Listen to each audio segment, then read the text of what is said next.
Hi, வந்ததுக்கு எல்லாருக்கும் ரொம்ப நன்றி. Thank you so much sir. வாழ்த்துக்கள் சார். முதல் 2 படம் 100 கோடி 100 கோடி, இது ஹேட்ரிக் 100 கோடிக்கு வந்து எதிர்பார்க்கலாமா? படம் எப்படி இருக்கு சொல்லுங்க, அதை பற்றி. நடந்தால் சந்தோஷமாக இருக்கும் சார். கண்டிப்பாக படம் நல்லா வந்திருக்கு. இங்கே எல்லாருக்கும் நம்பிக்கை இருக்குது. ரொம்ப ஜாலியான படம், ஃபேமிலி எல்லாம் சேர்ந்து பார்க்கக்கூடிய படம். ஸோ தீபாவளியும் வருது, ஒரு செலிப்ரேட்டரி மூடில் இருக்கும். ஸோ நல்லது நடக்கும்னு நினைக்கிறேன்.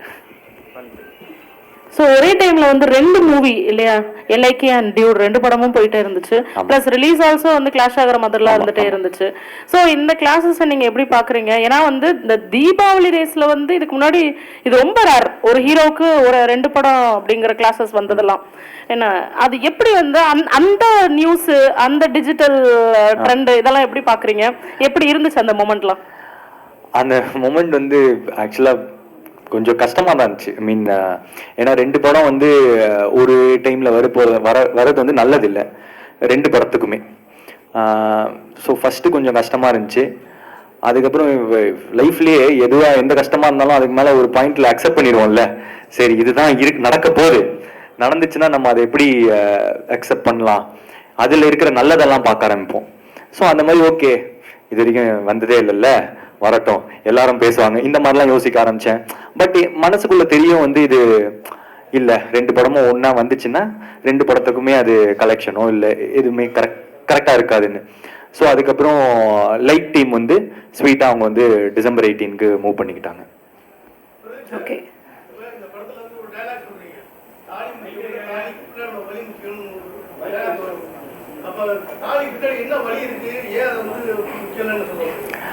சார், என்னன்னா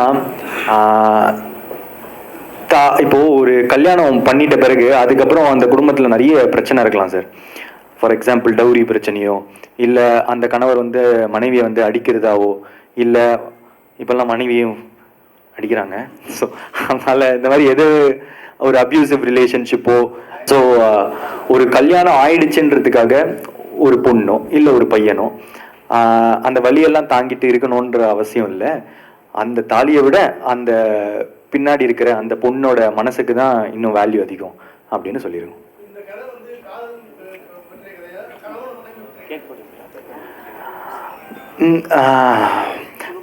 கணவன் மனைவிக்குள்ளேயும் காதல் இருக்கும்ல, ஸோ 2மே வச்சுக்கலாம். நிறைய ரிலேஷன்ஷிப் இருக்கும் சார். பையன் மாமா பொண்ணு, அதுக்கப்புறம் பையன் மாமா அம்மா பையன், இதை பற்றின எல்லாத்தோட சேர்த்துன கதை தான். ஆமாம், அதை தாண்டி இன்னும் ஒரு ஸ்ட்ராங்கான சோஷியல் மெசேஜ்லாம் கூட இருக்குது. இப்போது இந்த டைமுக்கு ஒரு ரொம்ப முக்கியமான ஒரு இஷ்யூவாக இருக்கும், அதை பேசியிருக்காரு டைரக்டர்.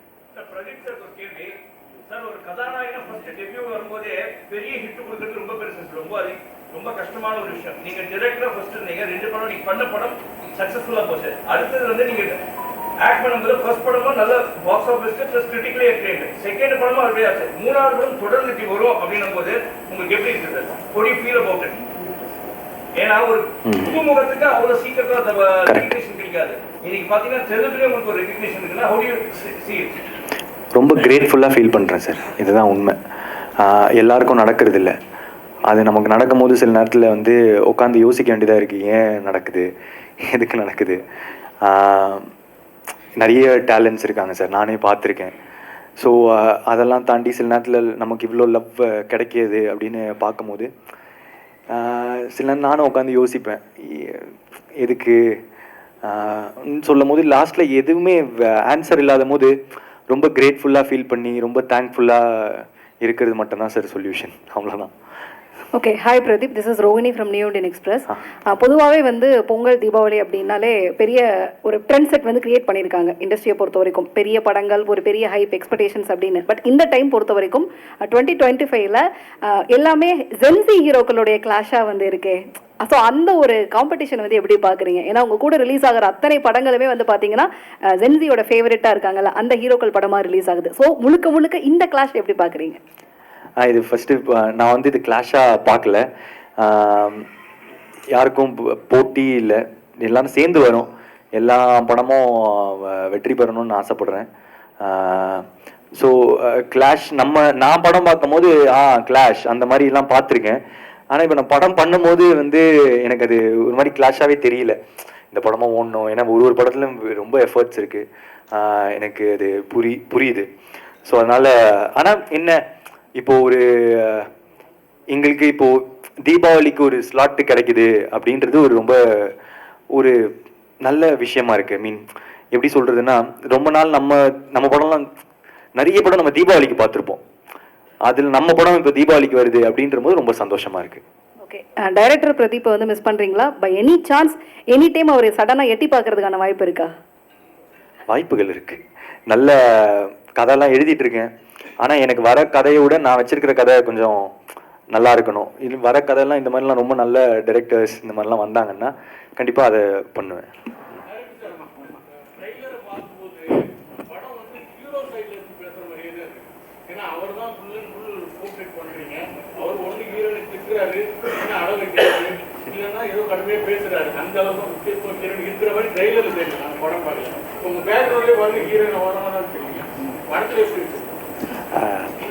எல்லாருக்கும் வணக்கம். படத்தில் பார்த்தீங்கன்னா ட்ரெய்லரில் நீங்கள் சோஷியல் மீடியாவோ இல்லை எதையோ நீங்கள் தேடினீங்கன்னா எண்டில் வர்ற அந்த அலையவ கொலையவ போர்ஷன் வந்துட்டு ரொம்ப நல்லா ஹிட் ஆச்சு. அதில் அவங்க தண்ணியோடு இருக்கிற அந்த போர்ஷன் வந்துட்டு ரொம்ப நல்லா போச்சு. அது அவங்களுக்கான ஒரு ப்ரெசன்டேஷனாக தான் இன்டென்ட் பண்ணி தான் அந்த ஷார்ட்டை முடித்தது. அங்கே முடிக்கணுன்ற இன்டென்ஷனில் வந்துட்டு ஹீரோயினுக்கும் இம்பார்ட்டன்ஸ் கொடுக்கணுன்றது இருக்குது. அதை தாண்டி இங்கே ஏன் இல்லை அங்கே ஏன் இல்லைன்னா அதுக்கு காரணம் இல்லை, ஓவராலாக இருக்கான்னா இருக்குது. பிரதீப் சார், பிரதீப் சார், இந்த இந்த படத்தில் நீங்களும் ஸ்கிரிப்ட் பண்ணிருக்கீங்கன்னு கேள்விப்பட்டோம். சுத்தமாக இல்லை, ஒரு சீன் கூட இல்லை. இல்லை, இந்த தாடி வச்சு எப்போதுமே நடிக்கிறீங்க, தாடி இல்லாமல் எப்பயாச்சும் நடிப்பீங்களா? நடிக்கலாம் சார். இது என்னன்னா தாடி எடுத்தா ரொம்ப கொஞ்சம் சின்ன பையன் மாதிரி இருக்கேன்னு ஃபீல் பண்றாரு. அதனால இருக்குமே, ஹீரோ மாதிரி தானே இருக்கும். ஆமாம் சார். ஓகே, அடுத்த படத்துல ட்ரை பண்ணுங்க. சரிங்க சார். சார், ப்ரொடியூசர் சார், இந்த படம் தமிழ் படம் எப்படி இருக்கு? தெலுங்குல ஈஸியாக இருக்கா? தமிழ் டெக்னீஷியன்லாம் எப்படி பண்ணுறாங்க? அடுத்த ரஜினியை வச்சு நீங்கள் பண்ணுறதா இங்கே ஒரு ரூமர் இருக்குது, அது உண்மையா? This film we enjoyed thoroughly, and our experience in Tamil industry is fab. Our first film is Good Bad Ugly, and we can't expect any better launch than that. And this team is we can do any number of films with this kind of team, and we are so happy. So it's a lifetime opportunity to do film with Rajni sir. We are trying to take good script to sir, and if he agrees, what more we want? Thank you. Sai music director, அவர் கூட join பண்ணும்போது உங்களுக்கு என்ன தோணுச்சு?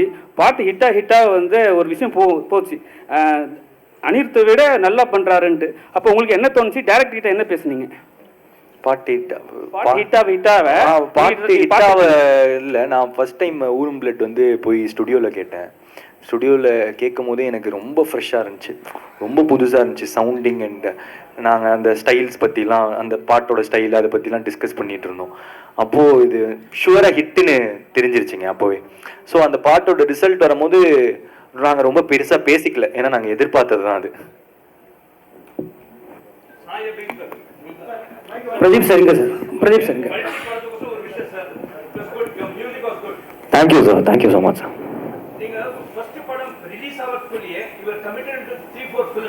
Sir,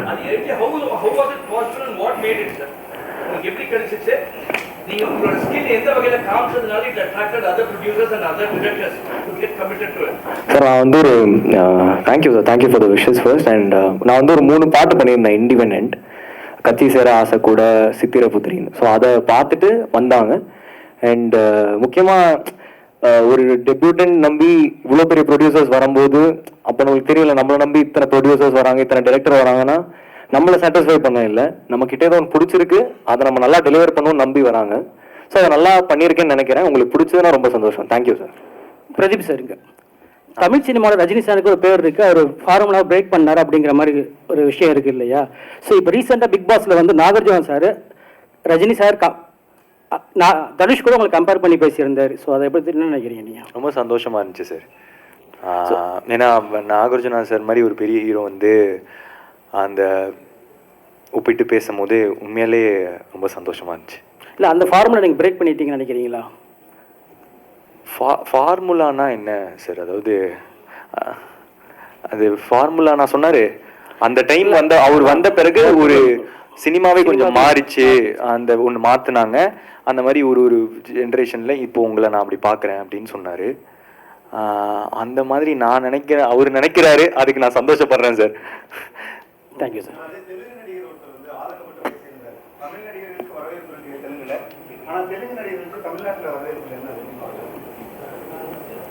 sir இப்போ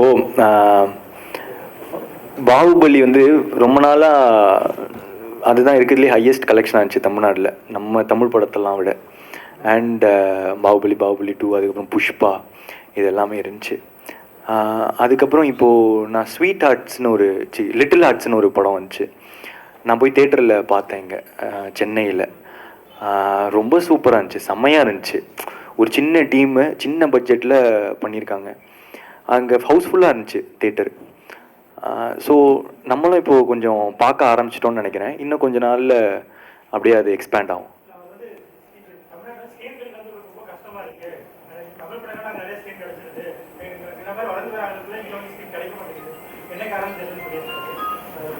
அதான் sir, இப்போ little arts வந்து ஒரு சின்ன படம் தான். அது இங்கே தேட்டரில் தான் பார்த்தேன், ரொம்ப நல்லா இருந்துச்சு. ஸோ கொஞ்சம் கொஞ்சமாக நம்மளும் ஓப்பன் ஆகிட்டு இருக்கோம். ஸோ நம்மளும் கன்சியூம் பண்ணுவோம்னு நினைக்கிறேன். Hello Mamitha, Shalini here. Hi, welcome back to Tamil cinema again. Thank you so much. Okay, so உங்கள் கேரக்டர் பற்றி சொல்லுங்கள். ஸோ பிஹைண்ட் த ஒரு பப்ளிக் கேர்ளுக்கு பிஹைண்டில் வந்து ஒரு பெரிய எமோஷன் இருக்க மாதிரி இருக்குது சீன்ஸ் எல்லாம் பார்க்கும்போது ட்ரைலர்ஸில். ஸோ உங்கள் கேரக்டர்? டியூட்டில் என்னோட கேரக்டர் நேம் வந்துட்டு குரல். So like her name, like she is very vocal about her emotions. She is true to her emotions அப்படின்னு சொல்லலாம். And she is someone who genuinely cares about others. So எனக்கு வந்து குரல் is one of my favorite characters and I hope you'll all like her. Okay, இது வந்து உங்களுடைய 2வது தமிழ் படம். பட் இது ரிலீஸ்க்கு முன்னாடியே இவ்வளோ பெரிய ரெட் கார்பெட் வந்து தமிழ் மக்கள் கிட்ட உங்களுக்கு கிடைச்சிருக்கிறத எப்படி பார்க்குறீங்க? ஏன்னா சோஷியல் மீடியாவில் எல்லாத்துலேயுமே வந்து மமிதாவை வந்து செலிப்ரேட் பண்ணுறாங்கல்ல, இதை எப்படி பார்க்குறீங்க? ஐயோ, எனக்கு ரொம்ப கிரேட்ஃபுல்லாக இருந்துச்சு. பிகாஸ் நான் நடித்தது வந்துட்டு ஒரு மலையாளம் படம். அண்ட் அது வந்துட்டு எல்லாருமே இங்கே தமிழ்நாட்டிலையும் in Telugu language also it got a big எப்படி சொல்கிறது ரிசெப்ஷன். சத்தியம் பண்ணா, I mean to be very honest. அப்போது ஃபார் மீ அது எனக்கு வந்துட்டு ஒரு பெரிய விசிபிலிட்டி கிடச்சிச்சு. Sorry if my Tamil is very wrong. But அதான் அப்போது அந்த பிரேமலுக்காக எனக்கு இங்கே வந்துட்டு I am getting awards for it. So அந்த அன்பு பார்க்கும்போது எனக்கு ரொம்ப கிரேட்ஃபுல்லாக இருக்குது. பிரதீப் சார், நீங்கள் முதல்ல நடிக்க வரும்போது நீங்கள் எப்படி நடிப்பீங்க, திறமை என்ன நிறைய தெரியாது. இந்த மாதிரி ஒரு காலேஜ் ஃபங்க்ஷன்லேயே இந்த பாடி ஷேமிங் கேள்வி பண்ணாங்க. அதுக்கப்புறம் 2 படம் பெரிய ஹிட் கொடுத்துருங்க, 100 கோடி. இப்போ கூட ஒரு சமீபத்தில் ஒரு ப்ரெஸ் மீட்டில் வந்து அந்த உடல் ரீதியாக வந்து நிறைய கொஸ்டின் பண்ணுவாங்க. அந்த மாதிரி கேள்விகளை எப்படி எதிர்கொள்றீங்க? அவங்களுக்கு என்ன பதில் சொல்லணும்னு நினைக்கிறீங்க? ஒன்றுமே இல்லை சார், எனக்கு பெருசாக அஃபெக்ட் பண்ணுறது இல்லை. எனக்கு முன்னாடி இவ்வளோ லவ் இருக்கும் போது நான் ஏன் சார் அதை பற்றிலாம் யோசிக்கணும்? எதுவுமே சரியாக ஒர்க் அவுட் ஆகலை, அதுக்கப்புறம் இந்த மாதிரிலாம் ஒன்று நடக்குதுன்னா அப்போது உட்காந்து யோசிக்கலாம். ஆனால் மக்கள் தான் இவ்வளோ வரவேற்பு தராங்க, அப்போது இது ஒரு பெரிய மேட்டர் இல்லை சார். சார், அப்புறம் ரஜினி சார் கமல் சாரும் இணைஞ்சி படம் பண்ணது முடிவாயிட்டு. ஆனால் ரஜினி சார் சொல்லுவார் இன்னும் கதை முடிவாகலை, டைரக்டர் முடிவாகலைங்காரு. சப்போஸ் உங்களுக்கு விட்டு கேட்டாங்கன்னா உங்கள்கிட்ட கதை இருக்கா, எந்த மாதிரி ஜானரில் அந்த 2 பெரிய ஸ்டார் வச்சு படம் பண்ணுவீங்க? சார் கதை இல்லைங்க சார் என்கிட்ட அந்த மாதிரி.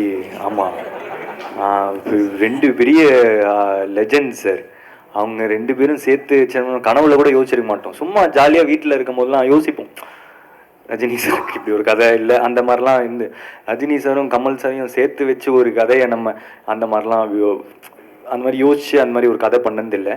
அண்ட் இப்போதைக்கு நம்ம கான்சன்ட்ரேஷன் ஃபுல்லாக ஆக்டிங் சார். ஆக்சுவலி இந்த கொஸ்டினோட இன்னொரு வருஷன் நம்மளோட மீட்டில் நீங்கள் ஒன்று சொன்னீங்க, ஒருவேளை ரஜினி சார் எனக்கு ஒரு 30 இயர்ஸில் வந்து கால் ஷீட் கொடுத்துருந்தா எப்படி ஒரு கதை பண்ணியிருப்பனோ அப்படி தான் இந்த கதையை நான் எழுதுனேன் அப்படின்னு சொன்னீங்க. இல்லை, திருத்தம், கால் ஷீட் கொடுத்துருந்தா இல்லை, கொடுத்தாலும் கொடுக்கலனாலும் நான் அவர் நினச்சி எழுதினேன், அவ்வளோதான். இப்போ வந்துட்டு எனக்கு தெரியும் அது. அதுக்கப்புறம் நிறைய இடத்துல பார்த்தேன். நம்ம ஒரு துறைக்கு வரோம், இப்போ ஒரு ஸ்டீவ் ஜாப்ஸ், ஒரு மைக் டைசன், இந்த மாதிரி அதோட லெஜெண்டரிஸை நான் இன்ஸ்பிரேஷனாக வச்சு தானே வருவாங்க. அந்த மாதிரி எனக்கு அவர் ஒரு இன்ஸ்பிரேஷன், நான் அவரை நினச்சி எழுதினேன், அவ்வளோதான். அவர் தான் வேணும் போனீங்க, அவர் இன்னும் வந்து அவாய்ட் பண்ணாரு, அதுக்கு பிறகு கூப்பிட்டே வாய்ப்பு கொடுத்தாரு, அந்த எண்ணத்தை என்ன பண்ணுறீங்க? இல்லை, ரொம்ப சந்தோஷமாக இருந்துச்சு சார். இந்த ப்ராஜெக்ட் வந்துட்டு அவர் அவர் வேணும், அவர் இருந்தால் ரொம்ப நல்லா இருக்கும்னு நினச்சேன். அவர் இல்லை அப்படின்ட்டோடனே வேற யாரையாவது வச்சோம், ஏன்னா கதை பண்ணி ஆகணும், அந்த படம் எனக்கு ஸ்க்ரீனில் வந்தாகணும், அப்படிதான் போனேன். பட் திரும்ப இவர் கூப்பிட்டு வந்தோடனே சூப்பர், நம்ம நினச்ச மாதிரியே வரப்போகுதுன்ற சந்தோஷம் அதிகமாக இருந்துச்சு.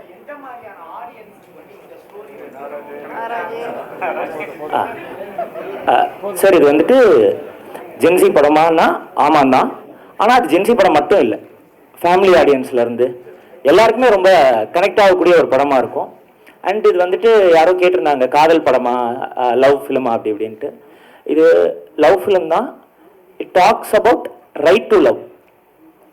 ஓகே, சாயபயங்கர் ஒரு கேள்வி. எந்த அளவுக்கு வந்து உங்களோட மியூசிக் வந்து செலிப்ரேட் பண்ணப்படுதோ சேம் அதே டைம் வந்து நிறைய நெகட்டிவிட்டி அண்ட் ட்ரால்ஸும் உங்களை சுற்றி வந்து சரௌண்ட் ஆயிருக்குல்ல, அதெல்லாம் எப்படி ஹேண்டில் பண்ணுறீங்க? ஆல்ரெடி சொல்லியிருந்தேன், நான் ட்விட்டர்லேயும் இன்ஸ்டாலையும் பெருசாக இல்லைன்னு. ஸோ அது ஒன்று இருந்தாலே, அது அந்த ஒரு ஹேபிட் இருந்தாலே போகணும்னு நினைக்கிறேன் இது ரெண்டுத்துலேருந்தும் தப்பிக்கிறதுக்கு. ஸோ நான் மோஸ்ட்டாக ஸ்டூடியோவில் தான் இருப்பேன். நான் I don't even normally also like சும்மா கூட வெளில எப்பயுமே போக மாட்டேன். என் டைரக்டருக்கு தெரியும் என்னை பற்றி. ஸோ அதனால் வந்து I have fun making music and that gives me so much high. So நான் எனக்கு பிடிச்சிருக்குன்னு நான் ஜாலியாக பண்ணுறேன். நான் வந்து இன்னொருத்தருக்கு பிடிக்கணும் கண்டிப்பாக, அந்த ஆசை இருக்குது. ஆனால் கன்வின்ஸ் பண்ணுறதுக்கு நான் பண்ணல. ஸோ அதனால் நான் ஜாலியாக எனக்கு பிடிச்சதை பண்ணுறேன். அண்ட் மக்கள் அதுக்கு ரொம்ப நல்லா சப்போர்ட் பண்ணி விஷஸ் கொடுத்துட்ருக்காங்க. நீங்கள் நீங்கள் யோசிச்சு பார்த்துருப்பீங்களா? இல்லை, நான் கூட யோசிச்சு பார்த்ததே கிடையாது இந்த மாதிரி ஒரு லான்ச் கிடைக்கும்னு. ஸோ அதனால் எல்லாமே பை காட்ஸ் கிரேஸ் தான். பிரதீப் சார், இங்கே சார், நீங்கள் தொடர்றதெல்லாம் வெற்றியாக இருக்குது. ஸோ வந்து நீங்கள் எது தொட்டாலும் 100 கோடி கலெக்ஷன் வருது. அதனால் வந்து உங்களை வந்து சரியாக அப்ரோச் பண்ண முடியல, டேரக்டர் கேட்குறாங்க, அதிக சம்பளம் வாங்குறேன்னு சொல்லிட்டு ஒரு விஷயம் போயிட்டுருக்கு. அதை பற்றி உங்களுக்கு பதில்? இல்லை, அப்ரோச் பண்ணுறது வந்து அப்ரோச் பண்ண முடியல, இல்லை அதிக சம்பளம் வாங்குறதுனால அப்ரோச் பண்ண முடியலையா? அதிக சம்பளம்னாலையா? டேரக்டர் அப்ரோச் பண்ண மாட்டாங்க சார். அதிக சம்பளம் அந்த மேட்ரு ஒன்று வராது. ப்ரொடியூசர்ஸ் அந்த ஏரியா தான். எனக்கு அந்த மாதிரி ஒன்று இதுவே இல்லை சார். நான் தொடர்ந்து ரொம்ப எனக்கு சம்பளம் கொடுக்குற இதெல்லாம் ரொம்ப கம்மி சார் இவங்களுக்கெல்லாம். இவங்க ரொம்ப பெரிய ப்ரொடியூசர். ஸோ இவங்களோ இல்லை நான் பண்ண ஏஜிஎஸோ அதெல்லாம் வந்து ஒரு மேட்டரும் இருக்காது சார். அந்த மாதிரி இல்லைன்னு நினைக்கிறேன். வதந்தி. Thank you sir, thank you.